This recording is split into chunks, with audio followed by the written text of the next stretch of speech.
Tu as fait une photo? C'est bon.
To madalla, assalamu alaikum wa rahmatullahi ta'ala wa barakatuh. Jama'a su kallon sauran barkanmu da yau, barkanmu saduwa a daidai wannan lokaci, barkanmu da wannan maraice na Alhamis. Mu roƙi Allah subhanahu wa ta'ala ba mu zama lafiya da kwanciyar hankali a wannan ƙasar, tashin hankali fitintunu Allah nisance su da ƙasar tamu. Jama'an tsaro wanda suke a fagagen daga daban-daban Allah ka musu jagora, ka ɗora su akan makiya.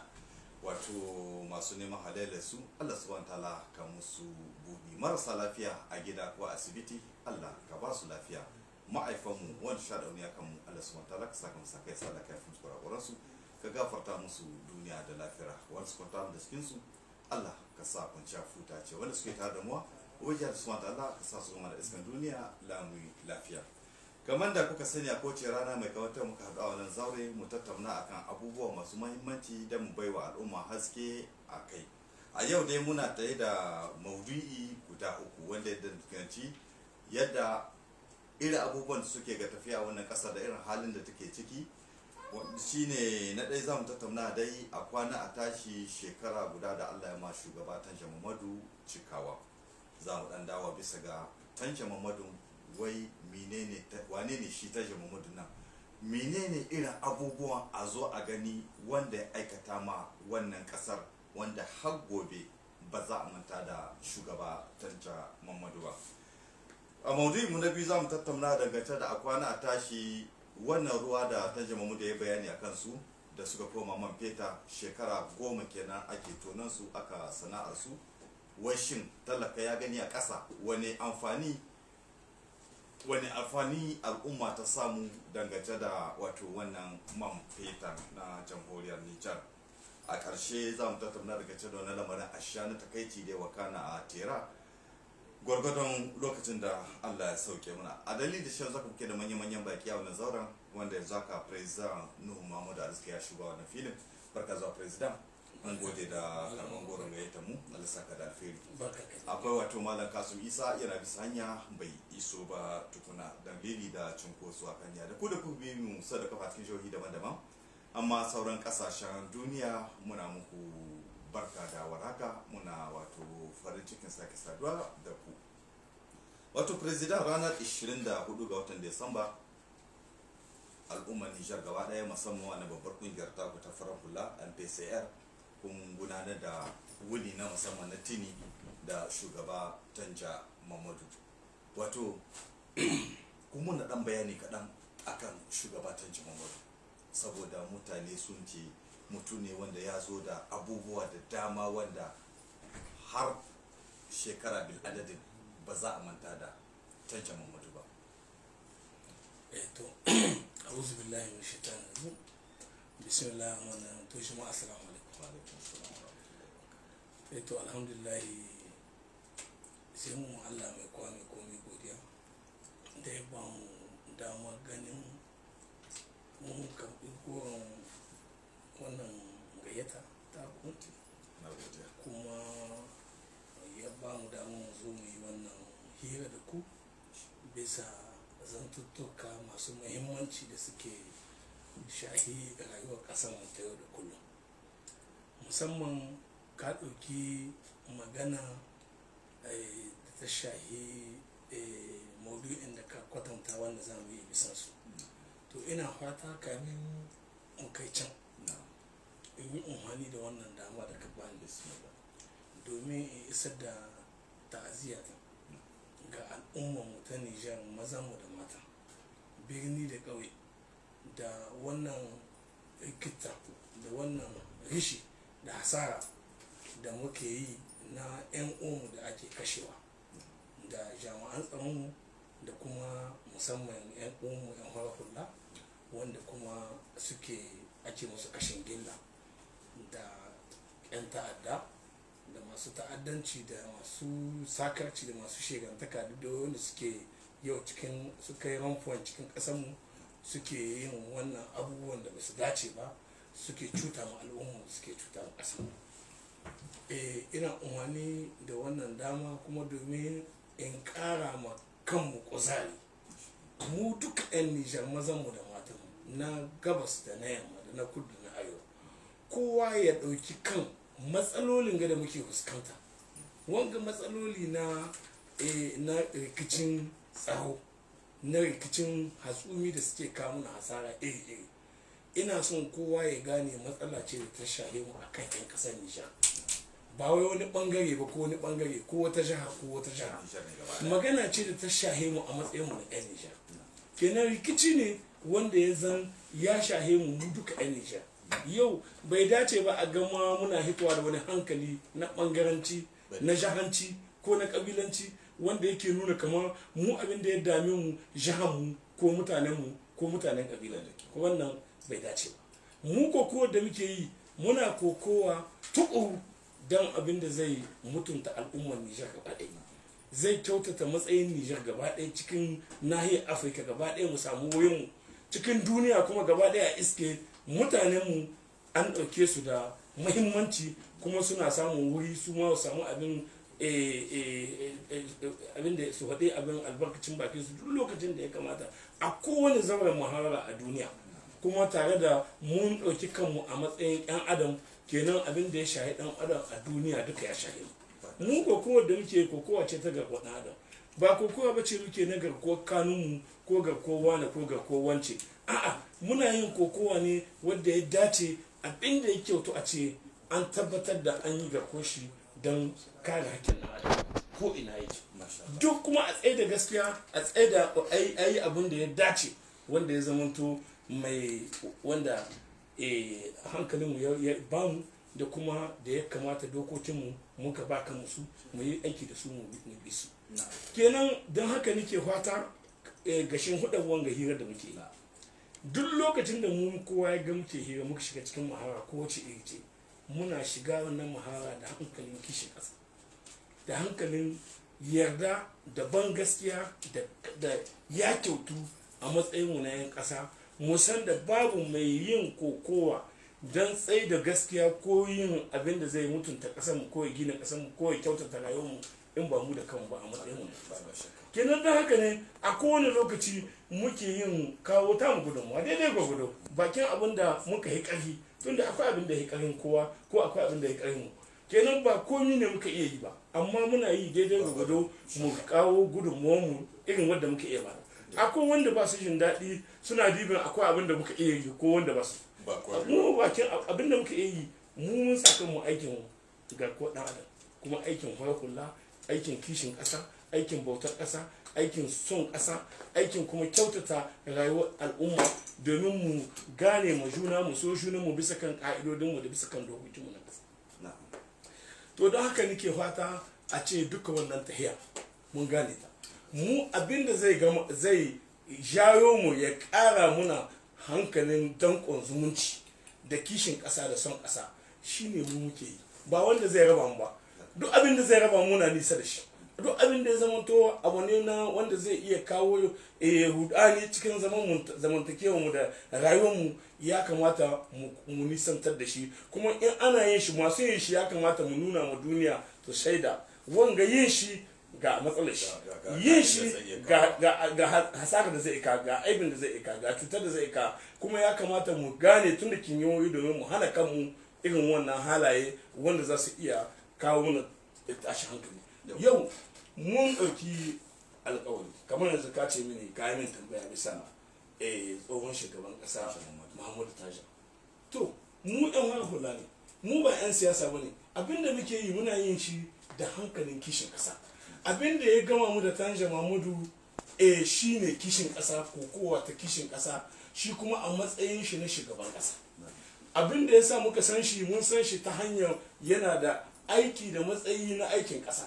ba mu san shi ta wani waje ba, ta wani bangare, tun da ba mu da wata hulɗa da shi daban da ta shahi wagga na matsayin ɗan ƙasa da magabacin shi. Kowa ya sani a nan ƙasar nan da Tanja ya zo iko a matsayin shi na shugaban ƙasa,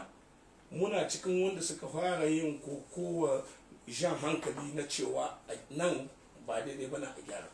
hatta kai mu ma ƙarshe shekara wajen 2005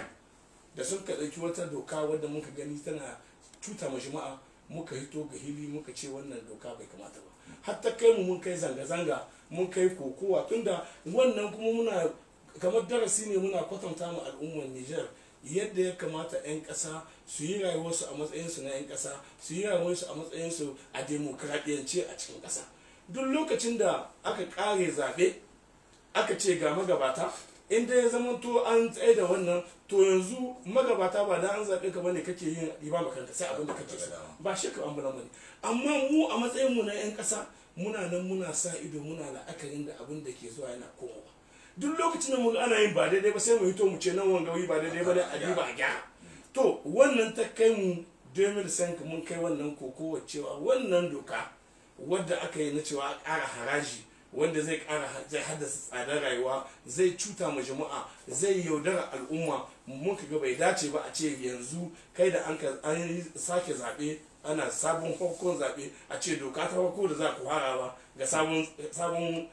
dozen manda ina a ce dokan nan ce wadda za ta makoye mutane, a ce a danna talakawa, a danna al'umma. Muka ce to wannan bai dace ba. Mun sani da suka yi da wannan magana su da 'yan bankin mondial da sauransu, saboda ba su samu hankalin tunanin cewa to wai a muke mu samu wata dubara wadda ga samu abin da muke so don biyan bukatun al'umma bisa ayyukan da muke so. Suka ce to in kun ce muna ba mu amsa haraji ga talakawa, to a kuke son mu. Sannan ne muka ce to ai wannan tambaya ta yi, mu da muka ce bai kamata ba ga shawarar mu. Sannan ne muka ce mu gwamnati in ya zamanto ka yarda da abin da muka wani, wannan doka sai a soke ta. Yanzu ai kasan mu kasa ce mai arziki, muna da arziki iri ga suna a cikin kasan mu, duk gudan faɗin Nijar ko ina akwai arzikin da a zo a gani, ko ina da gabas da yamma da kudu da arewa ko ina akwai shi, duk shahohin mu da muke da akwai arziki mai yawa. Muka ce to ya kamata gwamnati ya bi, inda haka ce tattalin arziki da bunƙasar da arziki a cikin ƙasa, dole ne gwamnati sai ya ƙaurace mu cewa zai kwante bisa wannan haraji, tunda ba a roƙon jini ga fara, wanda bai da komi ka ce ka mace shi ka amso. Amma muna da arzikin da yan an ka sarrafa shi, an ka bido abokan hudda, an kai hudda za a iya samun kuɗi, makuɗan kuɗi wanda za su kawo ƙasa ta samu ta biya mu kanta wata bukata kuma mu walwale. Sai mu kai wannan shawara, an kai sa'a. Bambancin Tanja da waɗansu mutane shine lokacin da wannan rigima ta samu, an kai sama an kai ƙasa, ƙarshen ta yace ya fara kai da an kaji shawarwarin da mun kai, yace ya amince wanga shawarwari sun yi kyau, za mu ɗaukar matakai na tabbatar da wannan. Sai aka ce yanzu diversification da partenaire ɗin da valorisation et revalorisation de nos ressources naturelles, arzikin da muke da ma'adanai da ko'ina a samu abokan hulɗa nagari wanda za a yin gana ka ganawa, wanda za a yin abin da kowa zai ba wanda zai zama to sai abin da aka gana ma a baka. To kenan da an kai haka na an kai wannan kodin minier na 2006 an ka zo an kai kodin petrolier da wannan can petrol ma ba a yi shi, mutane da yawa mace suke petrol din Nijar ba gaskiya bane ruwa ne da yawa an gansu har waɗansu masu takamar su ne masu ilimin sanin wannan suka ce ai ba gaskiya bane ruwa ne, ai muna zuwa cikin magana kana shi ko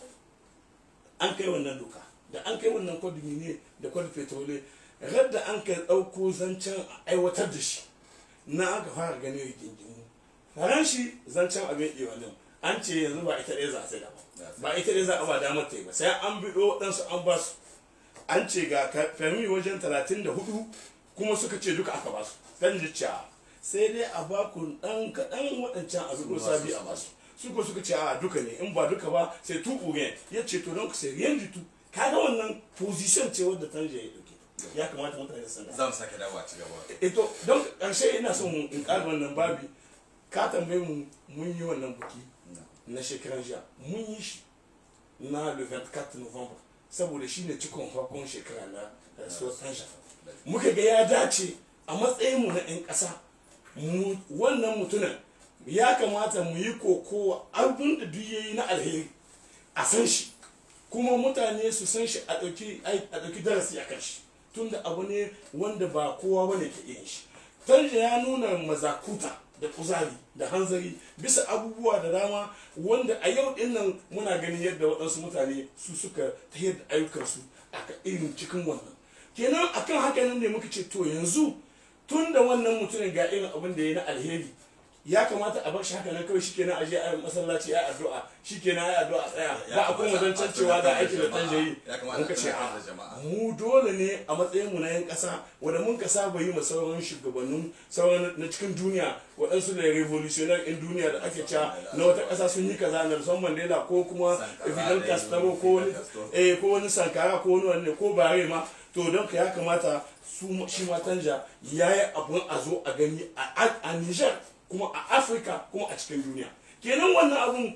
ba yanzu ka san mun yi shekara goma ba mu ba da Tanja na rai ba mu ba mu ce komai ba tunda in mun ka dauko magana a wani lokaci mutane za su kawo magana siyasa ko za su ganin kamar akwai wani lauje cikin nadi to yanzu da ya zama to kowa ya san da yanzu Tanja ne fili ɗan Najeriya tun da ya mutu kenan ba dai wani abu za ka yi cewa a ana yin wani abu da yana da wani niyya ko wani nufi ko wani tunani za mu ci gaba wato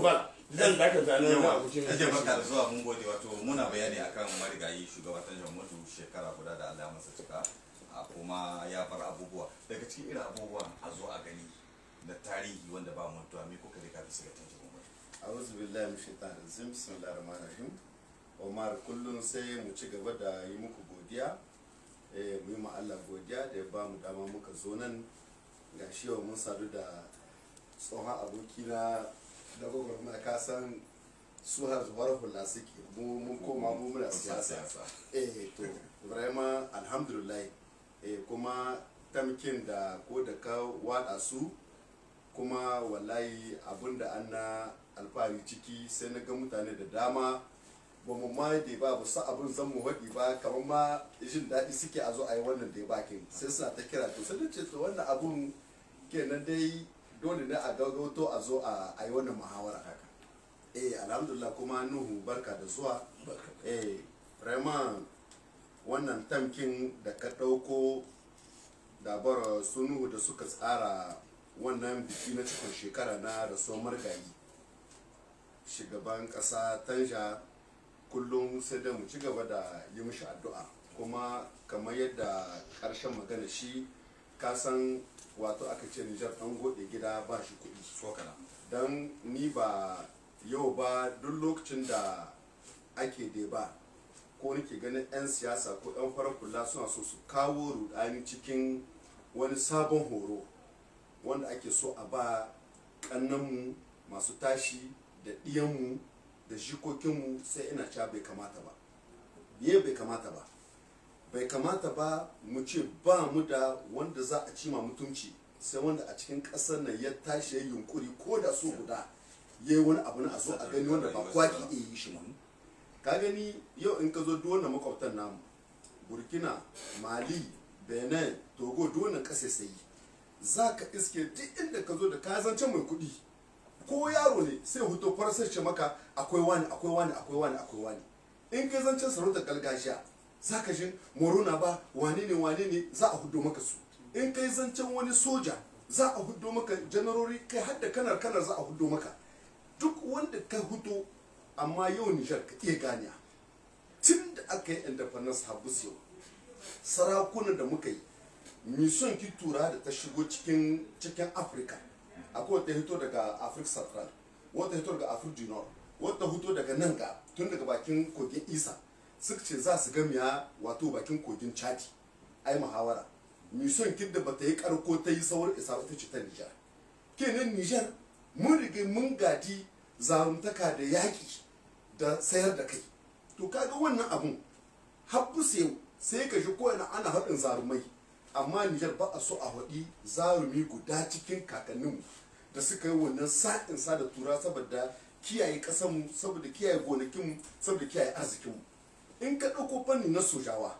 mun yi soji ƙalilan basu da komi sai 'yan biniga wannan halbaruga suka tsare ƙasar nan gumiye da sanda bisa raƙumi da tun daga bilma su suke zauwa a sa iya makaranta a kiyaye barayi masu hata kayan kiyo a kiyaye menene ƙasar nan ta zamna lahiya.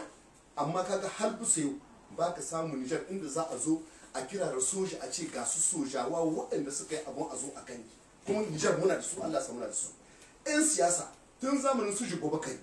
an zo aita ka tsantsa bisa ga ɗaukar position iri-iri. Har bisa in ka zo Nijar duk wanda ka kira cikin siyasa a ce shi ba kowa bane ba, wannan wane ne, so ake a ce mai mutunci. Kai har aka zo wannan zamani gashi na masu ilimi, kaga su Alhumuni Jofo duniya an kira su naza, an kira su na su da duk ɗan kulodo, su wane ne su Professor Jibo Hamani, su Andres Alufu yau da wani ke bai baya.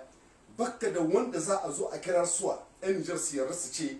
namu ne yayi abin tasiri. Kai haka zo ga horar hula wanda suka yi taka tsantsa aka yi wane ne an ka zo har lokacin ku da ta suka yi tsaye aka zo conference suka yi tsaye wane ne duk wannan gurmaya. Bakka da wanda za a zo a waɗi 'yan Nijar su zo su ce wannan ko gaban ku shi su ce a sa a mishi addu'a, ko wanda so ake a lalata shi a ce ba kowa bane ba. To ita ƙasa inda kowa ake cewa kowa ba kowa bane ba, wane ne zai zama wani abu kuma menene zai yi tasiri a cikin wannan ƙasa. Ka gani kenan babu da sarki cewa sentiment, babu yadda ɗiyanmu za su ji daɗin su 'yan ƙasa ne, za su yi kuma da alfahari da wani abin da ke baya wani su mu ma za mu yi kamar kakanninmu ko za mu yi abin da ya na kakanninmu. Akan a takaice Umar babu mata yi wanda ake so a hudu. Tore da sunu suka tsara wannan ni ban da ma cikin yamai, amma na ji daɗi da aka ce za a tunatar suwa. Me tunatar suwa ba a zo ba kawai amma tanja addu'a, tanja kowa mai addu'a, amma abubuwan da yi bisa abin da Nuhu ya faɗi wato ba za ka samu wani abun za ka kara saboda kowa ya gani a Nijar. Abun da ayyabo na margayi tanja red da ya zo bisa ga iko, ka gani mu 'yan takarda muka zo sai komi mu cika wani program mu yi wane ne. Tanja ce wai a Nijar yau ya kai za a tsaya ɓata lokaci bisa program. Ya ce program a duba a gani cikin ƙauyen me ake sha, me ake ci, da me ake zuwa asibiti, yaya yara ke zuwa makaranta, ya ake tsare da lahiyar su, kaka ake yi. Ka dibi ƙasar nan fa mai gari hakimi Barima shi ne yake tsaye, Allah yake tsare da lahiyar mutane da kwanciyar hankali, hakimi yake tsare da lahiyar mutane da kwanciyar hankali saboda biyayya. Babu ko dogare tare da shi, balle gardi balle soji balle abin nan, saboda wannan aka zauna lahiyar ƙasar nan. To ka gani da Tanja ya zo sai ya ce ga hanyoyi ga sunan wanda za a bi. Mu kanmu akwai lokacin muna fara kula, akwai masana ilimin kimiyya wanda muka yi zaune tare suke zargin Tanja da wannan abin da ake zo ana ba mata bashi a ƙauye banna ce. Sai na ce musu ku tsaya, wannan tunani namu da muke muna ta yi, wannan tunani namu ba bai zuwa ko ina. Tun mu tashi Nijar wane ne ake raba ma kuɗinta kuma ta ki tashi? Mu ne 'yan takarda, kuma 'yan takarda waɗanda ke fonction public wanda ke aiki bisa tebur wanda ke zawa a fin dimu a basu salar. Na ce kudi ba mun yi kusan kimani kusan miliyan 20, mutum kusan miliyan 20. Tanja lisai ya ga duka waɗanda ake biya a fonction public wanda suke da yawa an sanya bayan malaman makaranta malaman likitoci malaman makaranta a lokacin duka a takaice duka ba mu yi 30,000 ba ka ɗauki ma 50,000 kana so haɗin kwantaragi ka ɗauko na likita duka ba su yi 17,000 ba ko 20,000 duka ba su yi 60,000 ba an gama bakka da kamfanin Niger kamar su Arlit da su wanda ke iya ɗaukan mutum wato 3,000 wanda in wata ya mutu za a ba su albashi to da kuɗin duwan da kuɗin in ka noma gyaɗa ka kawo a kasuwa sai su mu amshe ɗan kin gina gwamnati ne da kuɗin in ka je kan sufuri ka shigo a amshe da kuɗin lanho da za ka biya da na shara da za ka biya na mun sai da uranium na mun sai da zinariya na wani ya zo fatauci a Niger duka in muka gangama kaf wanda ke zawa fin dimuwa a ɗauki kuɗi na ƙasa a ce su yi sun yi an ba su cikin kuɗin ƙasa ban ma huce duka 100,000 in mun yi ka ɗauka 300,000 to ya aka yi da miliyon ki na 20 to kaga wato lisahin ya zama to lalan lisahi in neman ake a ci gaba shine tanja da ya ce to wannan kuɗi ɗari da aka rage muna bashi aka yaye bashi ba za a yi wasa su a je a ƙauye a rarraba sai muna cewa watsa kuɗi ake saboda mi saboda an ɗauki kuɗin ƙasa za a raba ma 'yan ƙasa su to kuma kaga lokacin da aka je da wannan kuɗi a ƙauye kowa ya tabbata in kana da wata uwa ta ƙaunar uwa wani ubanka wani tegazanka wani wani na a ƙauye sai suka sauƙaƙa mu da kawo da yawan shidali na an ce ana so ai kaza ana so ai kaza mutane sai abu albarka ta shigo cikin ƙasa duk wanda shi ka sunnin ƙauye da birni kana ganin kuɗi suna moci mutane a cikin laya to kaga wannan nazari nuhu economist ne su sun san irin wannan economy social ba kowa ke iya tsaba in ka ɗauke mu masu wato arwa gizo ba za ka samu irin wannan abin bu zo mu yi shi ba nuhu ya zancen diversification da partenaire kana ga sarkozy da kai na yi gudu shugaban ƙasar faransa ya zaka nan ga tanje karanta ya ce a'a ya ce ai tsakaninmu da faransa babu matsala ka gani aka ɗauke ta mutum ne da gidanka ya ce kana da ɗiya kai za ka ɗauki ɗiyarka kana tallata gidan masu aure ai mai san ɗiyarka shi yake zauwa ran da ya zo kuma ce a'a faranshi ban ma hana mata komi amma abin da ba kwaso yanzu za mu sai sama wani shi gaska wannan akwai laifi ya ce kuma mu muna nan muna neman jaddawa ka zo mu muna da arziki kana nan mu an ce yunwa gare mu muna da man fita muna da uranium muna da komi da komi to yanzu dan ka zo mun ce a'a yaka kai wannan abin za ka yi amfani da shi mun kawar mu uranium ba za mu ci shi ba mu da kayan aikin shi amma zan mu sai san maka kai kuma ga abin za ka ba mu a karkasa ce ga nawa ga naka zai zama laifi ba zai zama laifi ba jiya an faɗe shi yau ma aiki dole sai a faɗi to ka gani duka wannan abubuwa in ka dibe su in ka ɗauki fanni na makaranta fanni na kiwon lafiya akwai abubuwa da dama shugabatar jayi lokacin dariyarsa ake yi cewa aka yi ma ɗakuna na likita da ya yi ɗakunan shakuna suke ya ce ni na yi jakai suke ciki randa ya ce na tafiya ta wanda suka zo ya ce su ɗauki magani da likitoci su sa yau ba shi ake nan ana yi ba ka ga lakuluna da aka zo dubu a lokacin da an ci gaba har lokacin da aka zo aka yi class prefabricate kenan mu an so a zargi ma wannan class prefabricate lokacin ni ina cikin kungiyar kwadago muka fito muka ce a sai da muka yi sanarwa saboda waɗanda ke son kwangilar dan yau ba cikin fanni muke nazarci abun nan neman kwangila yake sa matsala ta kalasoshi ba za ta kare ba ni siyasa nake yi muna da 'yan siyasa suka kama wanda ke so a ba su kwangilar kalasoshi to duka wannan abubuwa ka gani tanje ya zo ce ga yadda a sauƙaƙe to yau wannan hanyoyin duka in ka duba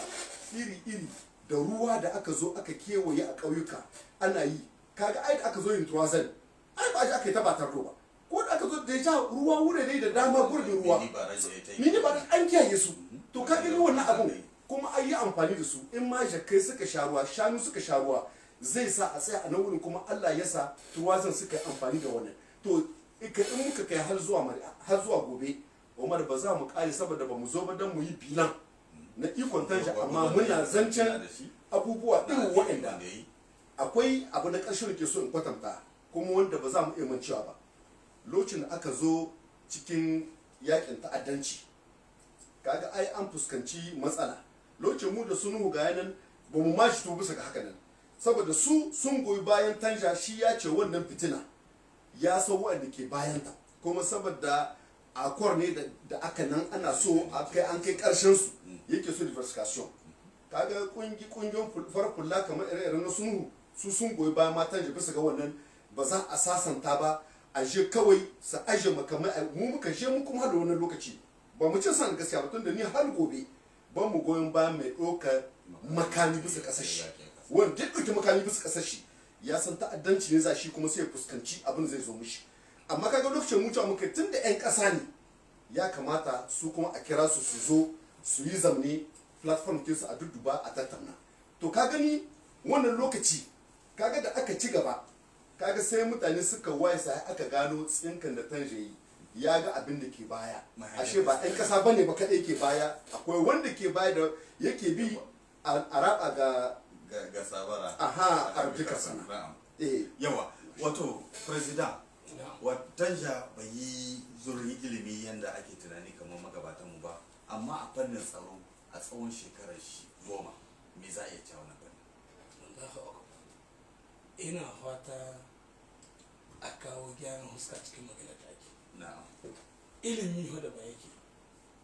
sani da ba yake sani daban ilimi daban wayo daban hankali daban alakwal ana zuwa a koyi sani sabuwar economisans mai ilimi aikuwa na ilimi ba ga shi kana yin jimar da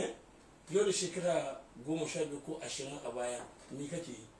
yanzu ga shi kana yi kuma babu wanda yi ka iya yin shi tunda ka shiga koyo ka koya Allah ya sa kaya da ilimin fahimta da basira da an hudi ka gane to ilimin kenan to duk wanda Allah ayo da mutane da ba a yi lakwal wanda su lakwal ba su da ilimi ne wanda ba su lakwal ba irin da ba su da ilimi wauta ce ga mutane ai kowa ya gama irin hankalin sanin yadda zai fara kaza in ya gamo kaza da kaza zai ba da dama kaza ai ka san in babu ilimi ba a yi shi zan baka misali kaɗan dan ka gane tun da zan ci ake yanzu misali da aka ɗauko zancen program special da tanje yi dama shi ra'ayin shi ne tun hoko zancen cewa ai development alabas kama a iske talakawa tun wannan tun ba a ma kawo ga demokrasi ba tun shi na prefe maraɗi hokon zaman shi prefe a maraɗi shi ya fara wannan ide cikin gubernar in su damu sun kunce a wannan lokacin wanda suke da rai abokansu suna nan suna da rai sun san abin da ke wata cikin wannan shawarwarin yadda za a yi development a suke shi tanja soja ne kuma da ya yi zama mai haris kenan wanda ya yi irin abin da ya yi